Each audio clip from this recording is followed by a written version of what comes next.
Radhe Radhe everybody. Hope everyone is doing well. Hope everybody is studying the Gita and enjoying its messages. Hope you're all consistent with your scripture studies and scripture writing that we have started and gone on in this channel. And a quick flip through of what's going on with my scripture writing. I have to still catch up with the month of June. Yes, I haven't even begun month of I haven't even begun month of June. Quite a few verses to catch up. So I've been busy with work. I'll catch up today. That's the hope. So I hope you're all writing Gita, you're reading Gita, you're studying the Gita, watching videos about Gita. And today I'm here to discuss this book by Chaitanya Charan Prabhuji, Bhagavad Gita 365 Reflections for Daily Mindfulness. The structure of this book is that the themes are listed this way. So the themes are all themes that actually matter to us.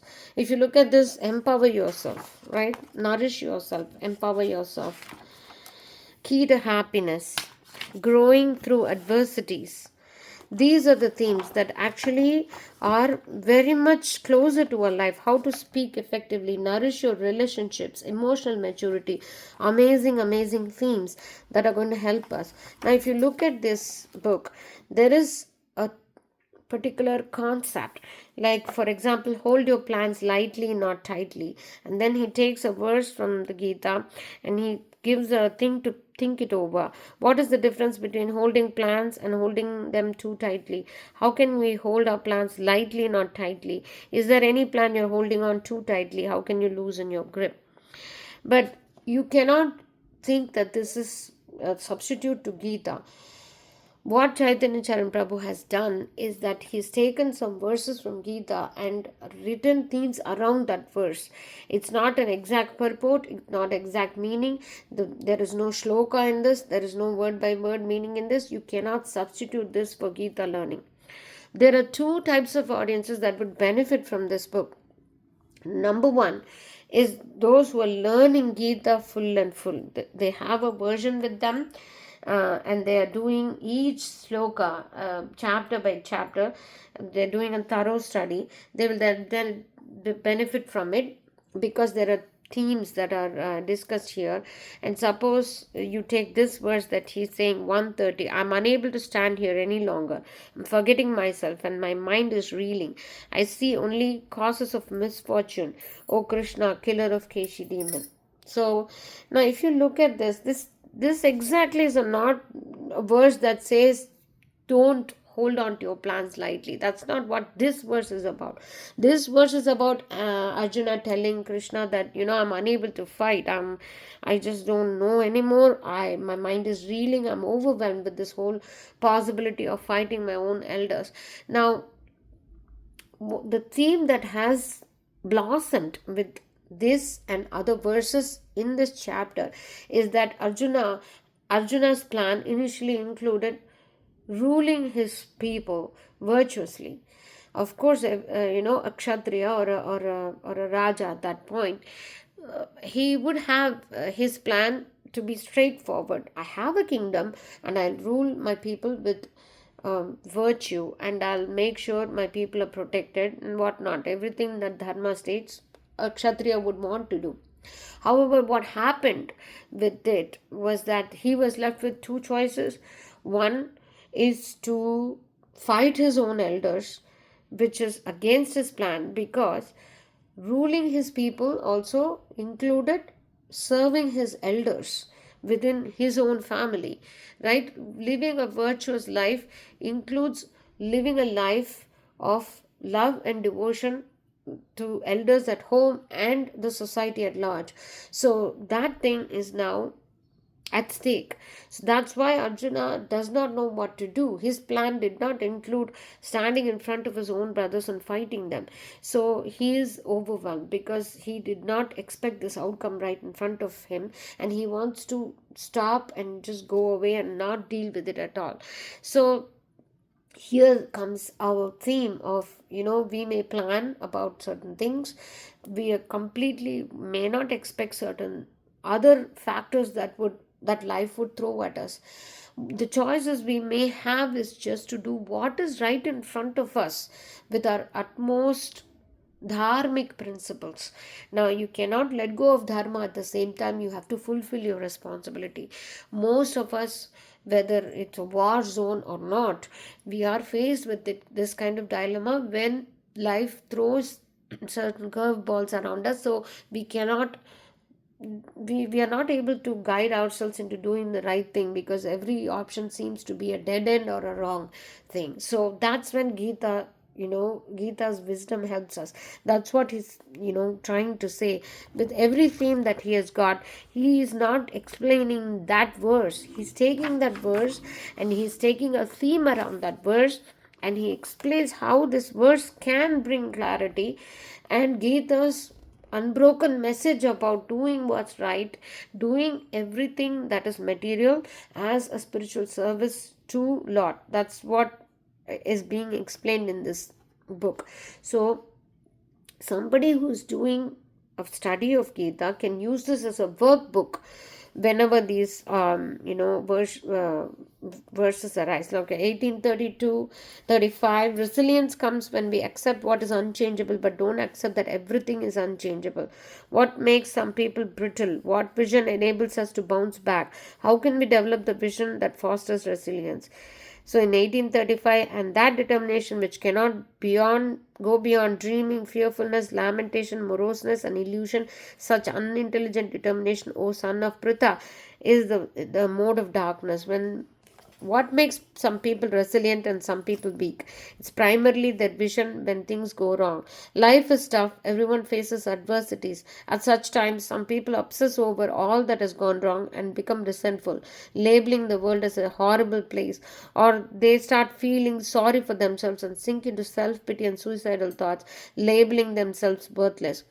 Neither vision is helpful, both make us internally brittle and bitter.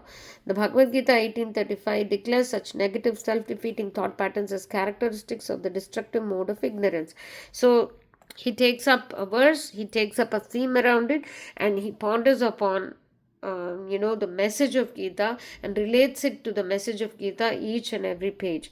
So this is a wonderful companion to your existing study, but this cannot be a substitute to your Bhagavad Gita. Bhagavad Gita has the shloka, the word by word meaning, and its purport. You need that for a study, first of all, and then come to this or supplement this with it. That's one kind of audience that this is useful for. But there are second kind of people who don't know anything about Gita, and they don't know what it is going to offer. This could be a beginning for them to get interested in. Like, for example, teens and young people who don't know anything about Gita can invest in this book, open up and see, oh, okay, so this is the meaning of it, and these are the themes around it. This is what the message of Gita is in every verse. They can catch the drift of what this conversation is about. There are some verses that are taken out of context. 1132, I think, for example, where Krishna declares himself to be the all devouring time, and if you had to read that without any context, just that verse, it would seem as if it's a morbid message that everything is going to burn with passage of time anyway. So what's the point of doing anything, right? You cannot take it out of the context, and that's why it is always better to have a Gita along with this to read and get interested in. But if somebody is totally not at all familiar with Gita and they'd see all these themes, they could just read this and get interested in Gita and go to Gita and use this as a workbook to continue their study. I won't say reading this would be equal to studying the Gita. It's not. But there are two types of people that can use this. One as a companion to an existing study, or somebody who doesn't know anything about Gita and wants to know what this message is all about. They can get acquainted with this book and then continue their study. So this book because it said 365 reflections for daily mindfulness, caught my attention, and I borrowed this from a friend. I'm supposed to return this once I'm done with the reading. I'll be enjoying this book along with my study, and probably share some of the journal prompts that I do in this channel. So inspired by Bhagavad Gita, there are some images here. It's not exactly the Gita's message now.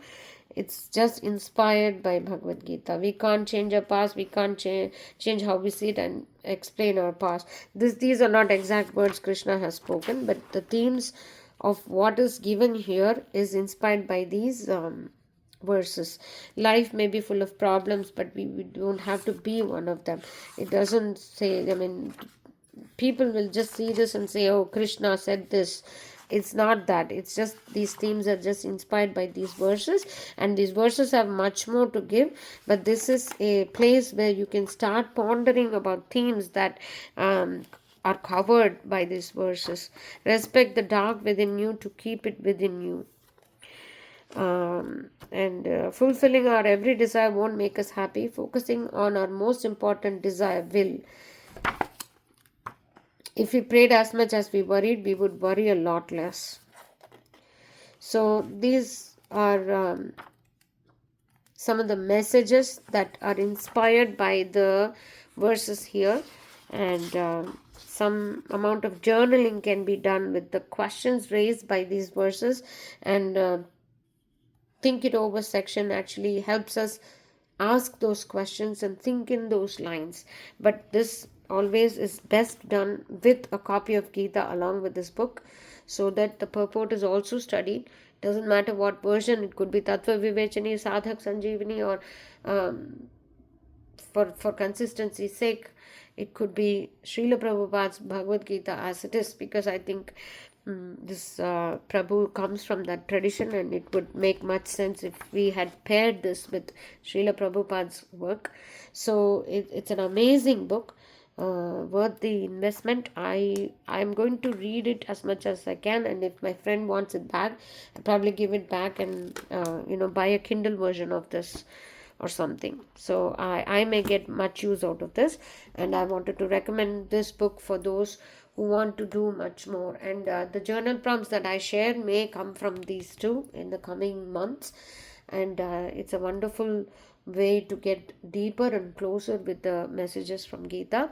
I hope you like this video, and I'll meet you as soon as I can. Until then, may Lord Sri Hari help us with our Bhagavad Gita study, keep us consistent. Radhe Radhe.